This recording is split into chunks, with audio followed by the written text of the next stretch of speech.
نو اوس دیو د سرو ټوپو نه هم هېرېږي. مونږ سره به کله کله خلک بحث شروع کړي، مونږ ته وایي دلیل یې څه دی؟ دغه ته تللی وم دیر ته به هلته راته یو مولي صاحب وایي هلته د پنجپیریانو یوه مدرسه ده. ویله بل ورځ د دیو مدرسین خپلو کې لګیا وو، بحث یې کوو په دا سابقه ورباندې، زموږ په خلاف لګیا وو.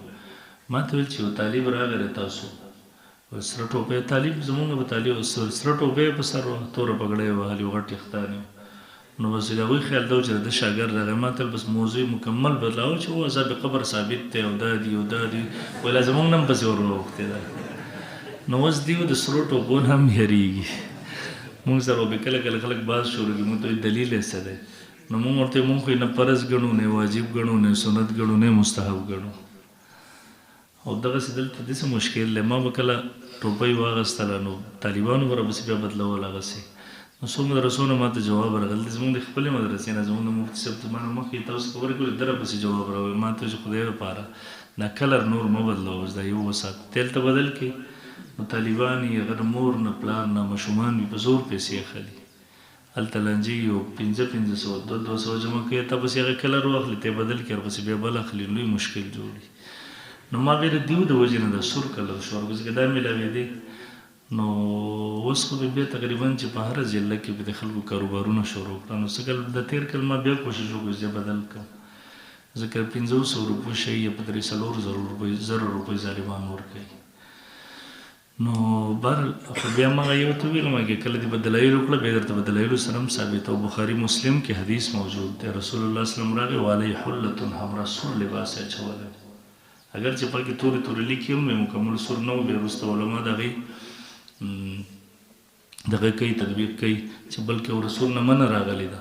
هلته په خپله د بخاري مسلم متفقون علیه روایت دی، حدیث دی، سور لباس اچولی رسول الله وسلم. او دا ټوپۍ چې ده په لباس کې راځي مستقل دلایل نه لري ده. ونه زه به ستا نه بیا مطالبه کوم تاسو چې دا سپینې په سر کړي تورې مستقل له دې لپاره ماته حدیث وښایي، نشته دی دغې لپاره. خو اوس دغه په لباس سره به یې ثابتې، نو چې په لباس سره یې ثابتې نو بیا دا سرم سور لباس رسول الله صلی الله علیه وسلم استعمال کړی دی.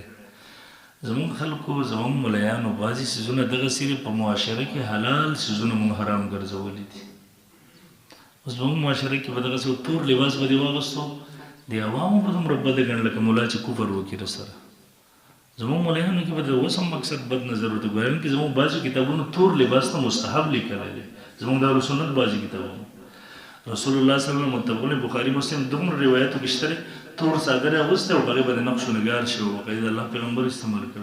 موږ ټول عمر د نبي علیه السلام جان خلکو ته صاحب پیش کوو، بس ساده کپړې اغوستې وې، په هغې کې دغسې دغه لګېدلي وو، هسې ورته پیوند یې لګېده و، کور کې چولنه بلېده و، نهار و. موږ ټول عمر دا ژوند پیش کوو، دا ژوند نه پیش کوو، دا په کور کې مزدار پخلی شوي دي، چیلي پخ شوي دي، دغسې په دغه غوښه به یې دغسې خوړه په چاړه به یې کټ کول، دا څه لپاره و؟ موږ دا ژوند نه پیش کوو د رسول الله، موږ ټول عمر د سادهتوب ژوند پیش کوو د نبي علیه السلام.